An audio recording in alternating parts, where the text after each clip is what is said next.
and just talk about some things that have been discussed in the past publicly by WWE executives that relate to this topic. In Variety magazine in May 2019, there was the big cover story on Vince McMahon with him holding the WWE Championship. It's not a belt, the championship over his shoulder.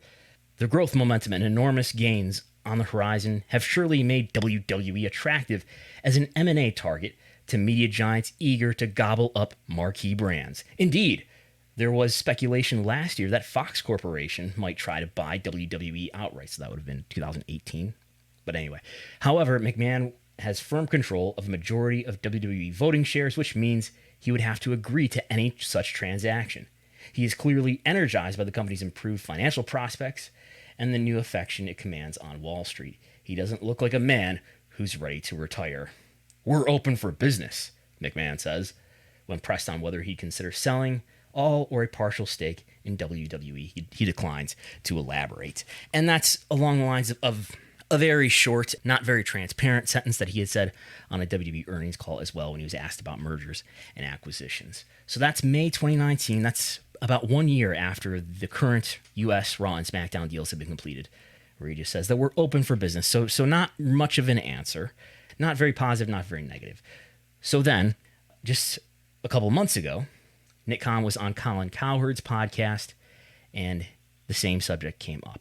So I think he has no interest in selling, number one, because he's built it. Number two, because he's still the best person to run it. And number three, what's he going to do? There was one executive who said to him a couple of years ago, "Where are you summering?" And Vince was like, "What are you talking about?" It's like, summering. Where are you summering? Where are you spending your summer? And Vince McMahon was like, "I'm spending in Stamford, Connecticut in my office." What are you talking about? So he's not going to be the guy on a yacht and doing all those things. I think he's very interested in continuing to work. So there's Nick Khan talking to Colin Cowherd, basically saying, along the lines of what I believe about Vince, that he's never going to do anything else. But anyway, more on that later. So let's look at the actual ownership breakdown. Vince owns 38% of the shares, but because he and Stephanie and Linda own Class B shares, their Class B shares give them 10 times voting power versus everybody else. Yes, including Triple H. He does not get Class B shares. He's not a real McMahon.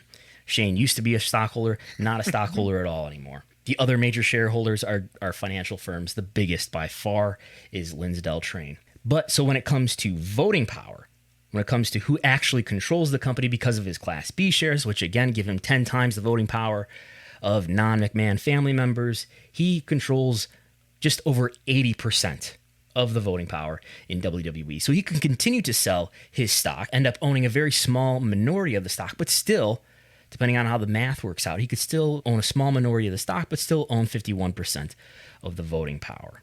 So that's the ownership. But to look at where the stock has been year to date, it started the year just under $48, and today it is trading at $56 as of the close of the market today.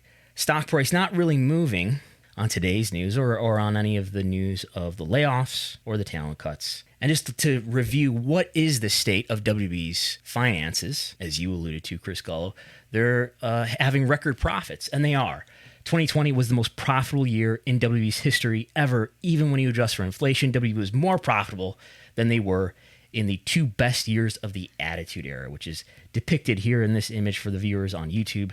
WWE in net income, which is the profit after everything is taken out and all the taxes are taken out, $132 million WWE earned in 2020, which is far ahead of the $100 million that they earned in 2018 and far ahead of the adjusted inflation net income of $84 million and $86 million in 1999 and 2000, respectively. So WWE at its all-time profit record, and I looked at the consensus analyst estimate earlier today. The average analyst is estimating $138 million for 2021 at this moment. What I think is happening here, this is a story that motivates wrestling fans to put together a story that is exciting, and it makes people feel like, whoa, something is happening, and it's because of the wrestlers who I know who have been released. Now something is going to happen. I think there's just sort of a myopic reading of this story among people who believe that WWE is preparing for a sale. I just can't imagine Vince McMahon in his lifetime selling the company. I can't imagine him doing anything else. This is a man who has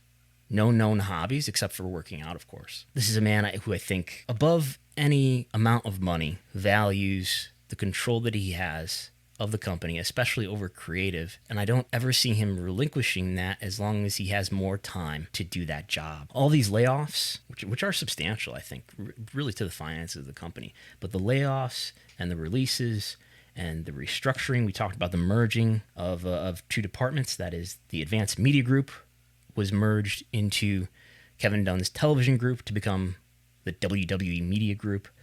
Cuts were made to W Studios as well. All that restructuring and all those layoffs and these talent releases, I think they have more to do with the new W President and Chief Revenue Officer, Nick Khan, the new W Chief Financial Officer, Christina Salen. I think it's more about them critiquing what they've been handed, what they've inherited from the former executives, the co-presidents, George Barrios and Michelle Wilson, who left in January 2020. Nick Khan and Christina Salen were brought on in August of 2020. This is about the new executive team reviewing what was left to them by the old executive team and saying, well, why are we doing it this way? And why do we have these employees who are doing the same job across 2 or 3 different departments? Why do we have all these wrestlers when we're not using them all the time? And every few years, if you look at the numbers, which are published in W's annual report every year they give you a count of the number of employees. They give you a count of the number of talent under contract.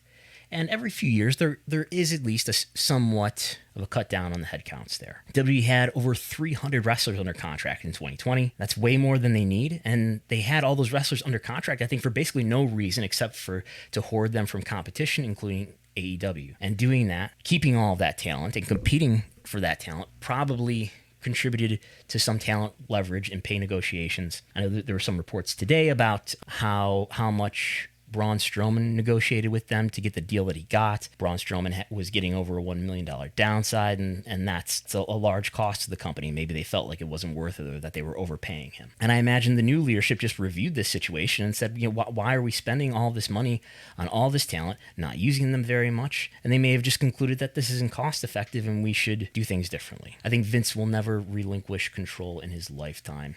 And I think that tendency to control his environment has increased over the time that he has been the leader of WWE. I think when he's gone, sure, you might see WWE sell to NBC Universal or another media company. I think at this moment, at least, NBC Universal is the most obvious suitor. That's the one that really makes the most sense. NBCU is by far their biggest customer, which has been laid out, as we've noticed, in certain SEC filings. And I understand there's wrestlers out there who believe that, maybe they're looking to sell the company. And I think that's just wrestlers looking for a grand reason about why they or their friends were cut, rather than looking at the more boring minutia of the company. I looked at the breakdown of the number of wrestlers. This is just pulled from Wikipedia. I got 254 wrestlers currently under contract. That would probably be updated as of today after these cuts that were announced. That's the breakdown of wrestlers, 254 wrestlers under contract. And then I looked at so this is Raw, Main Event, SmackDown, NXT UK, NXT, 205 Live. Those are all of their weekly programs. There's 77 wrestler spots. That includes things like Riddle being at ringside with Randy Orton, Commander Aziz being at ringside with Apollo Crews. 77 wrestler spots across all of those programs. Again, you've got at least 254 wrestlers under contract. And I've got the math here. This is a math show.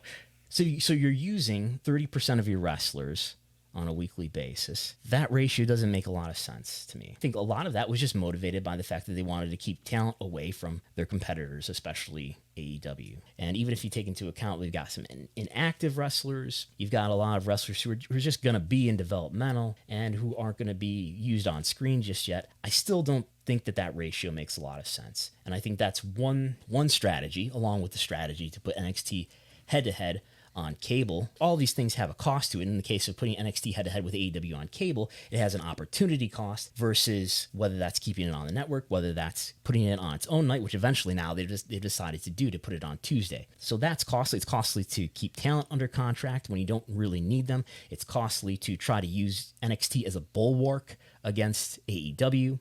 And ultimately, it proved to be ineffective. AEW won the Wednesday Night War. They did better ratings. They seem to be finding an audience regardless of what WWE can really throw at them.